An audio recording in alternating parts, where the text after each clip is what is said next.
제대로 이해하고 무언가를 계속하는 사람들은 이 원리 원칙에 따라서 자신이 원하는 꿈을 이룰 수 있게 돼. 살면서 내가 정말 좋아하는 일을 하고 나와 잘 맞는 사람들과 일을 하면서 그 분야에서 인정도 받고 내가 사랑하는 사람을 만나서 이상적인 가정을 꾸린다. 원하는 걸 거야. 끌어당김의 법칙, 열풍이 들었잖아. 근데 꿈을 이루는 사람도 있고 그렇지 못한 사람도 있었어. 나 또한 마찬가지였어. 법칙에 대해서 본질적으로 이해를 하고 가르쳐주는 사람도 만나고 왜 이루지 못하는 사람이 있을까에 대해서 끊임없이 물음을 던졌어. 근데 퀀텀 시크릿, 여기에 그 비밀이 있더라고. 이해하면 꿈도 훨씬 더 빨리 끌어당길 수 있을 거야. 이 저자도 30대 직장인이었는데 똑같은 고민을 하고 있었어. 모아놓은 돈도 없고 하고 있는 일이 적성에 맞지 않아서 혼나기 일쓰고 괴로운 나날을 보냈다는 거야. 아내에게 이런 말을 들었다는 거야. 물버릇보다 못한 인간. 그래서 이대로 정말 괜찮을까? 뇌과학, 심리학, 철학, 종교학 등 다양한 분야의 책을 닥치는 대로 읽었고 여기에서 한 가지 사실을 깨달았어. 성공한 사람들이 동일하게 지키는 원리 원칙이 있었다는 거지. 스스로 시험을 해봤다는 거야. 돈, 일, 인간관계, 많은 고민이 해결되고 전철역과 바로 연결되어 있는 타워 맨션을 살게 됐대. 이 사람 돈이 하나도 없다고 했잖아. 시간적, 경제적 자유를 얻고 자신이 원하는 인생을 살게 되었다는 거지. 강연회를 열었대. 수천 명 이상의 사람들에게 전했더니 소원을 실현하는 사람들이 차례차례 잇따라 나왔다는 거야. 신기하지? 양자역학이라고 혹시 들어봤어? 뭐야? 너무 단어가 어려운데? 이렇게 생각하면 쉬워. 물리학에는 양자역학과 고전역학이 있어. 고전역학은 눈에 보이는 거시세계, 우리가 뉴턴의 만류인력의 법칙 있지? 사과가 땅에 떨어지는 현상, 공이 포물선을 그리는 궤도를 예측하는 것처럼 우리 눈에 보이는 것을 공식화해서 여기에도 법칙이 있습니다 라고 이야기하는 게 고전역학. 반대로 양자역학은 우리 눈에는 보이지 않아. 미시세계에서 성립하는 자연의 법칙을 탐구하는 학문이야. 사과라는 물질이 있는데 우리가 믹서기에 이 사과를 마구 갈면 사과에서 사과 주스가 되지. 주스는 H2O 물 분자가 이루어질 거야. 이처럼 모든 물질은 잘게 쪼개면 분자가 돼.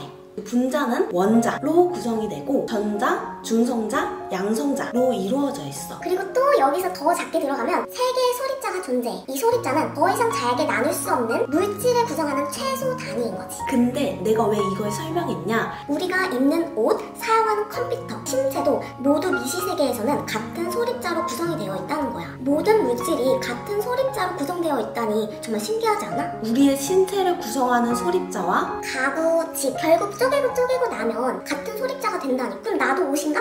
좀 믿기 어려울 거야. 하지만 이 소립자의 조합에 따라서 식물이 되기도 하고 동물이 되기도 해. 또 사람이 되기도 하지. 정리하자면 이 눈에 보이지 않는 세계를 사람들이 믿지 않으니까 이 눈에 보이지 않는 세계도 분명히 존재한다 주장을 하기 위해 탐구하는 학문이야. 그래, 뭐 양자역학, 보이지 않는 세계를 해명하기 위해서 만들어진 학문? 그래, 그건 알겠어. 근데 내 꿈이 이루어지는 것과 무엇이 관련이 있는데? 아우, 머리 아파. 라고 이야기를 할 수 있는데 소원이 어떻게 실현되는지 논리적으로 이해한 사람은 더욱더 그 소원을 아주 자유자재로 사용할 수가 있게 되거든. 이 우주에서 우리 눈에 보이는 것이 과연 몇 %일까? 우리 눈에 보이는 물질은 단 5% 뿐이야. 나머지 95%는 우리 눈에 보이지 않는 암흑 에너지와 암흑 물질로 만들어져 있어. 암흑 에너지는 68%, 암흑 물질은 27%.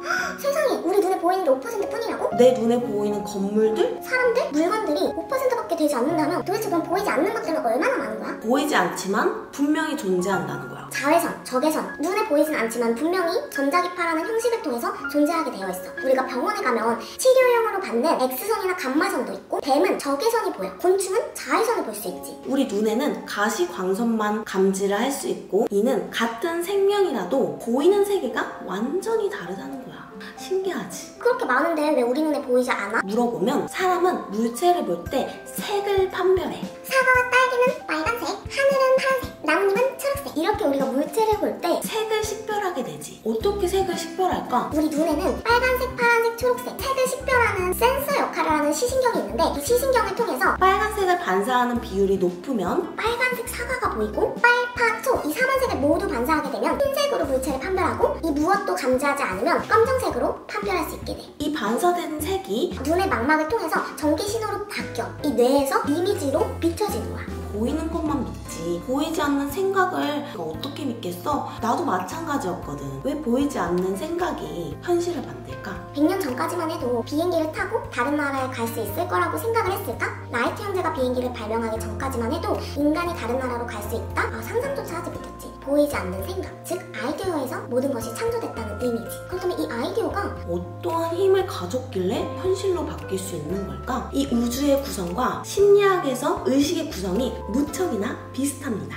이 심리학의 세계에서 의식은 크게 세 가지로 이야기를 할 수가 있는데요. 첫 번째는 의식, 두 번째는 무의식, 세 번째는 집단 무의식. 이렇게 크게 세 가지로 나뉘어요. 의식은 생각하고 판단하고 무언가 바랄 때 표면 의식을 사용합니다. 두 번째, 무의식은 자각은 없어요. 하지만 말이나 행동에 분명히 영향을 주는 것이 무의식입니다. 이 무의식, 잠재의식은 생명 유지 기능과도 관련이 있는데요. 우리가 의식적으로 눈을 깜빡이나요? 내 심장이 의식적으로 뛰나요? 감기에 걸렸을 때 이 체내에서 의식적으로 항체를 분비하나요? 아니요, 무의식적으로 움직입니다. 이처럼 잠재의식은 인체를 지키기 위해서 존재하는 방어 본능이에요. 그리고 마지막으로 세 번째는 집단 무의식, 개인을 넘어서 집단이나 민족, 인류의 마음에 보편적으로 존재하는 이 의식 상태를 말하는데요. 대중심리라고도 하죠. 한 집단에 들어가면 공통적으로 하는 믿음이 있어요. 이 집단 무의식을 사용해서 이렇게 세뇌를 시키는 경우도 있죠. 제가 말하고 싶은 거는 의식과 무의식이에요. 생각보다 무의식적으로 행동하는 게 많습니다.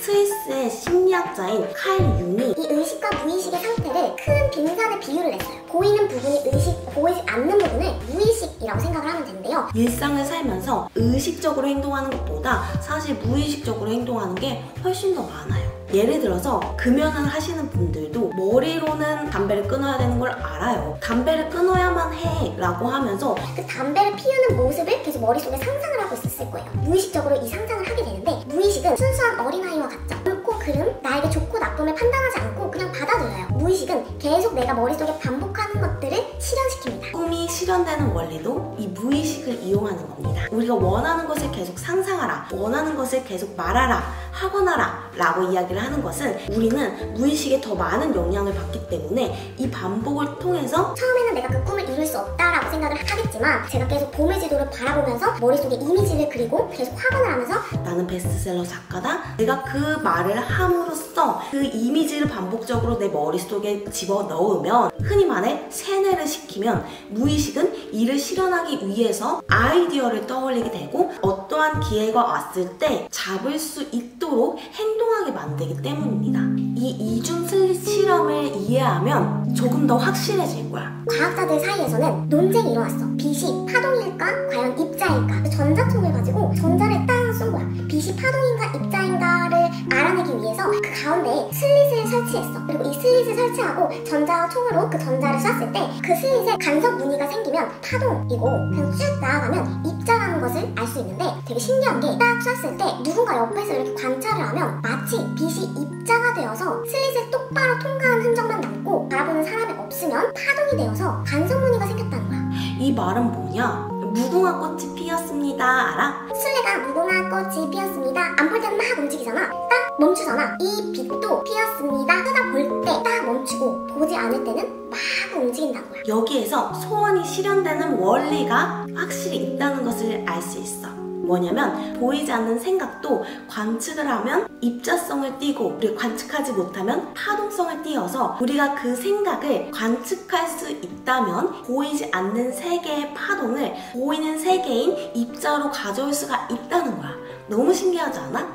우리가 보이지 않는 생각을 우리가 보이는 현실로 만들 수 있다는 거지. 내 꿈을 현실로 만들 수 있는 거구나. 이게 과학적으로도 증명이 가능한 거구나 라고 이야기를 하고 싶어. 그리고 생각이 구체적으로 실현되는 프로세스도 다음과 같이 설명할 수 있어.